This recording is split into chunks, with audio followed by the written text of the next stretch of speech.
Hello guys, আজকে my love for the star ড্রামার 4 নম্বর এপিসোড নিয়ে হাজির হয়েছি। চলেন শুরু করা যাক।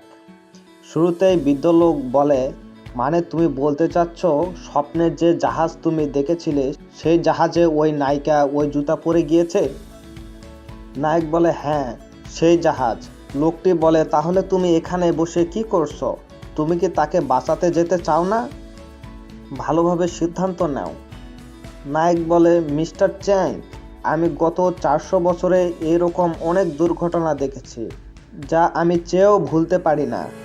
অনেক কষ্ট দেয় ওগুলো, খারাপ দিন ছিল ওগুলো। এখনও এগুলো মনে পড়লে আমার শরীর কেঁপে ওঠে। চ্যাংক বলে, তোমার বয়স বেশি, তাই তোমার স্মৃতিও বেশি, আর কষ্টও বেশি হবে। এরপরেও সত্য হলো, সবাইকে একদিন মরতে হবে। মানুষ জানে একদিন সবাই মরবে, তা জেনেও হাসি খুশি থাকার চেষ্টা করে। আচ্ছা বলো তো, যদি ওই মেয়ের কিছু হয় তাহলে তোমার একটুও আফসোস হবে না? নায়ক কিছু না বলে ওখান থেকে চলে যায়। তারপর নায়ক ওখান থেকে বাসায় গিয়ে টিভি দেখছে, আর পরের দিন সাইকেল চালিয়ে যেতে দেখে যে পাশের নদীতে পুলিশ ওখানে ইনভেস্টিগেশন করছে। এক রিপোর্টার রিপোর্টে বলছে 3 দিন আগে জাহাজ থেকে যে অভিনেত্রী নিখোঁজ হয়ে গিয়েছে তার খোঁজ এখনো মেলেনি। পুলিশ খুঁজতেছে, কিছু না কিছু পাওয়া যাবে আশা করা যায়। এর কিছুক্ষণ পর একজন বলে একটা মেয়ের লাশ পাওয়া গিয়েছে।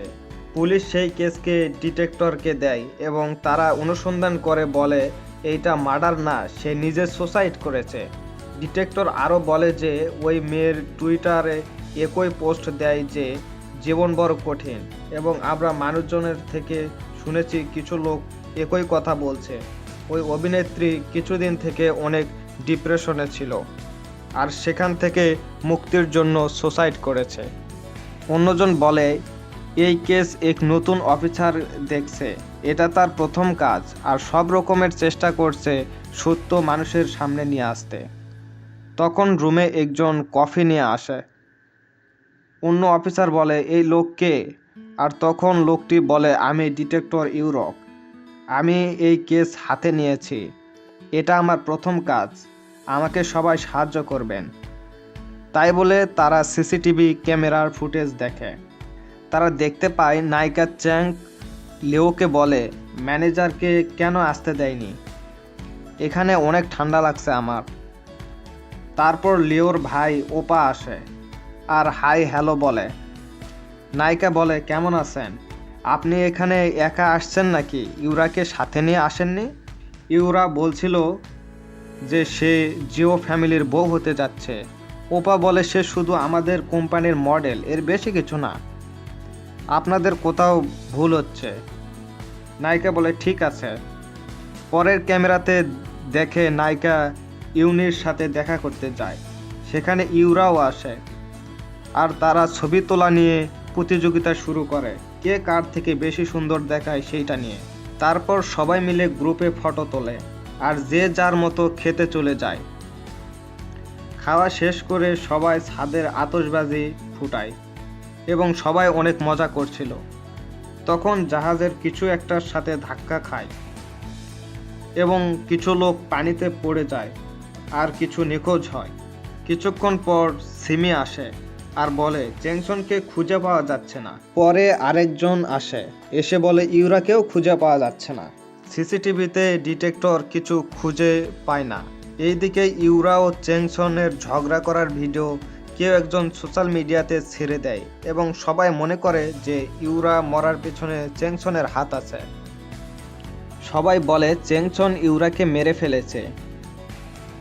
পরে আমরা দেখি যে সাংবাদিক সবাই চ্যাংসনের অ্যাপার্টমেন্টের সামনে যায় এবং চ্যাংসনের ইন্টারভিউ নিতে।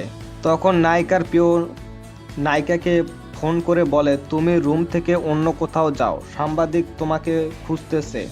আর নায়িকা নায়কের রুমে যায় লুকাইতে আর বলে, আমাকে সাহায্য করো, কিছুদিন তোমার রুমে থাকতে দাও, ওগুলো শান্ত হলে আমি চলে যাব। এইদিকে চ্যাংসনের সাথে ডাইরেক্টরের কন্ট্রাক্ট শেষ হয় এবছরের, আর নায়িকার মাও ডাইরেক্টরের সাথে দেখা করতে যায় কন্ট্রাক্ট সাইন করতে, কিন্তু ডাইরেক্টর বলে এখন না, আমি আপনাকে পরে ডেকে নিব বলে ডাইরেক্টর চলে যায়। আর নায়িকা নায়ককে বলে আমার খুব ক্ষুধা লাগছে, এবং নায়ক বাইরে যায় আর খাবার নিয়ে এসে নায়ক নিজের রুমে চলে যায়। তারপর নায়িকা আস্তে আস্তে রুমের দরজা খুলে আর বলে আমার একা খেতে ভালো লাগছে না, তুমিও আসো একসাথে খাই। নায়ক বলে চলে যাও, আমি খাবো না। নায়িকা চলে এসে খাবার খেতে বসে।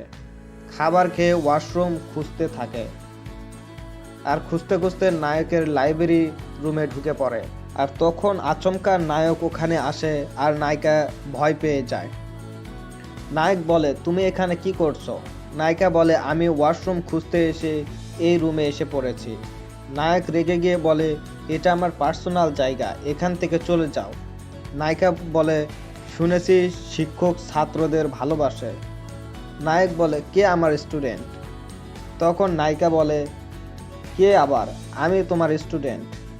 নায়িকা বলে এরকম অসভ্য স্টুডেন্ট আমার দরকার নাই। নায়িকা বলে তুমি যদি এখন আমাকে রুম থেকে বের করে দাও তাহলে বাইরে সাংবাদিক আছে, আমি গিয়ে বলবো যে তুমি আমার বয়ফ্রেন্ড হও। এখন কি করবে বলো?